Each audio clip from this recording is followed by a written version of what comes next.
Daniel, and this is a story I wish I didn't have to tell. I've been a night owl my entire life. As a teen, I used to stay up way past midnight every night, watching terrifying videos on YouTube. I know now they were nothing compared to the horrors of the real world. Nothing compared to the tragedy my family and I went through. The story I'm going to tell to you now. My parents, being teachers, had always emphasized the importance of sleeping well to me, and would definitely disapprove of my late-night routine. So I knew that if they'd caught me up at that time, I'd be in big trouble. At first, this wasn't a problem, but after I told them about a child predator in our neighborhood that I'd seen in one of my videos, he seemed to grow more and more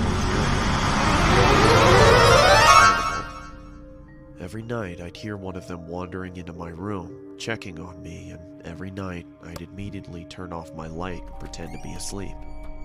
I never knew for sure if it was my mom or dad coming in, since obviously if I opened my eyes to see, they'd know I was awake. Mostly, I presumed it was my dad, from the heavy-sounding footsteps, but either way, I found it pretty hypocritical for them to preach to me about being up late when they were awake themselves. Sometimes I wondered if they knew I wasn't sleeping, because often it was only after what seemed like hours before they'd finally leave and go to check on Alfie.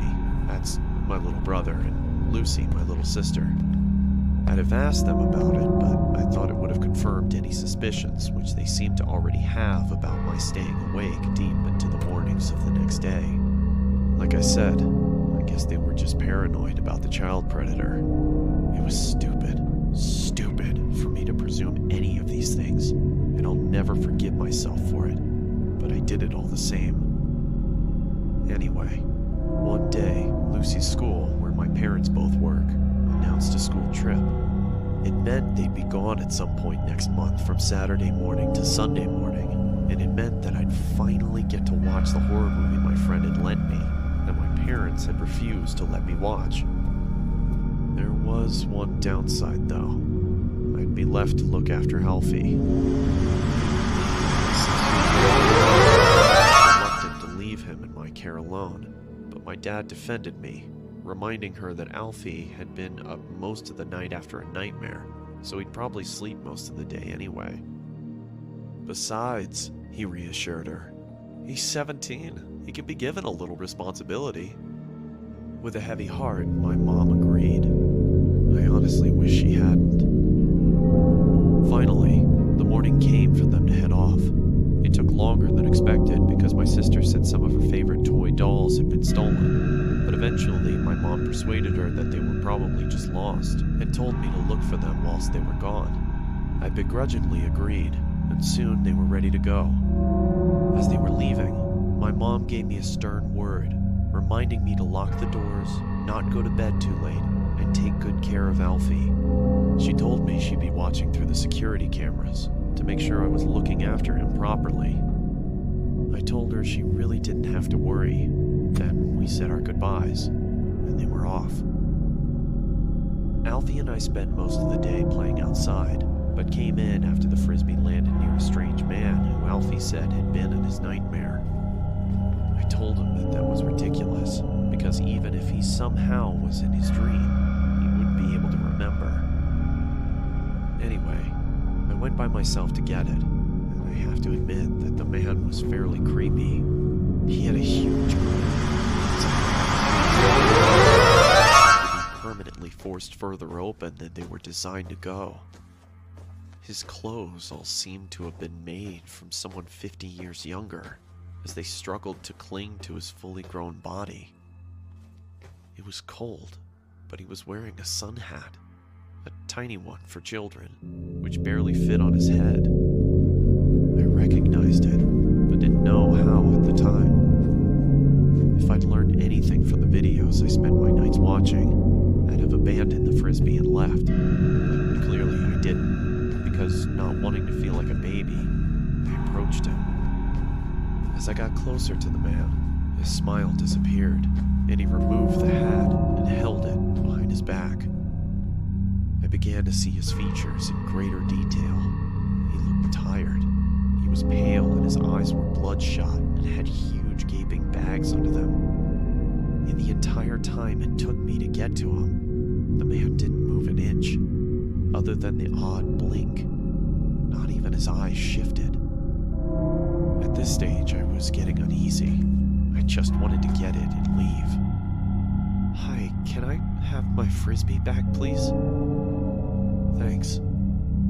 The thought of that conversation, if you can even call it a conversation, still makes me shiver. I locked the front door as soon as we got home. We were both in the food and put him to bed. It took him about 2 hours to fall asleep. He kept complaining that he'd have another nightmare about that man. I told him he wouldn't, but he wasn't convinced. I see him every night, he whispered to me.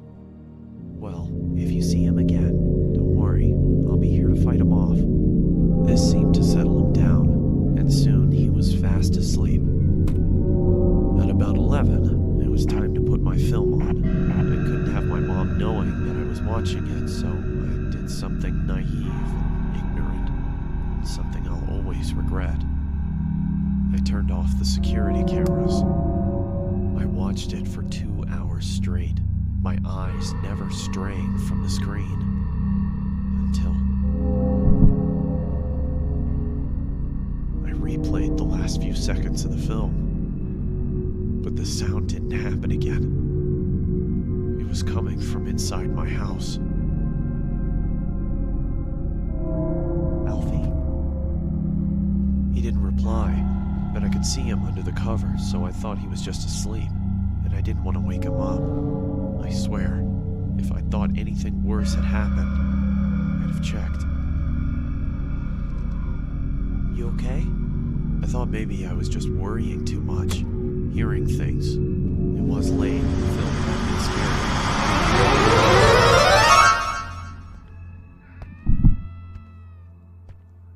I knew from the sound of his voice it was him. Alfie! Alfie? Usually this much noise would have woken him up. Alfie, what's going on? I knew something was wrong. It was him. The doll. I couldn't believe it. It had to be some kind of sick prank. It had to be. But it wasn't. It was the man I'd spoken to earlier. He'd taken my brother. Alfie! I was certain they'd be gone before I could reach them. But he didn't set off straight away.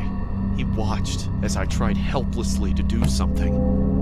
I screamed and I shouted and I banged on the windows and I tried to open the doors. But nothing worked. It was all in vain. There was nothing I could do for my brother, my best friend, as he was stolen away from me.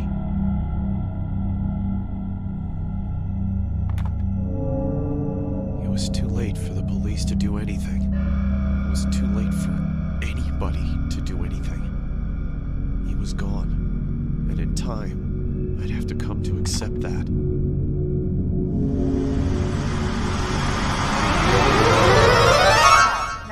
New messages. First message.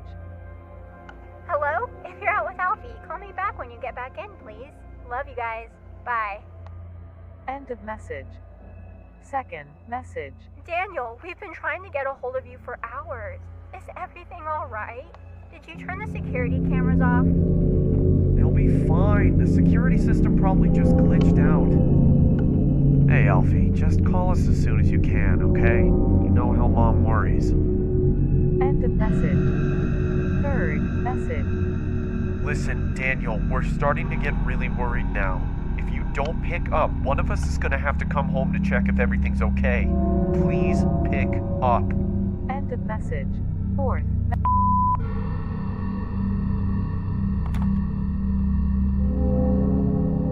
Daniel, are you okay? Daniel! What's happened? Please answer! I couldn't bear to tell them anything. That was 7 years ago. We never found him. When I asked my parents if they'd seen anything at all of this man whilst they checked on us during the night, they looked at me, concerned and confused. "What do you mean?" they asked. I could only stare at them in horror. Every night, see if we were sleeping, Daniel? they told me. No, we we didn't. didn't. The police wanted security camera footage of the man, but of course, there wasn't any. It automatically deletes any footage older than 24 hours, which meant I'd been mindless enough to stop it recording on the only night we could have seen him. You know, the strange thing is, I don't even know if I want Alfie to be alive. Because if he is, God knows what that monster has done to him. Sorry if I've gone on too long, but the guilt's been killing me. I had to get it out somehow. I only tell it as a story because, well, people like stories and I want as many people to hear this as possible. Alfie, if somehow you're watching, I love you, and I'm so sorry. Please don't lose hope. And to the man who took you, it's not too late. If you have any heart at all, and even if you don't, please let my little brother come home. To everybody else, if someone comes into your bedroom at night, open your eyes. I still stay up late at night. But it's not because I don't want to sleep. It's because I can't. In case anyone sees Alfie, this is the last good photo we took of him.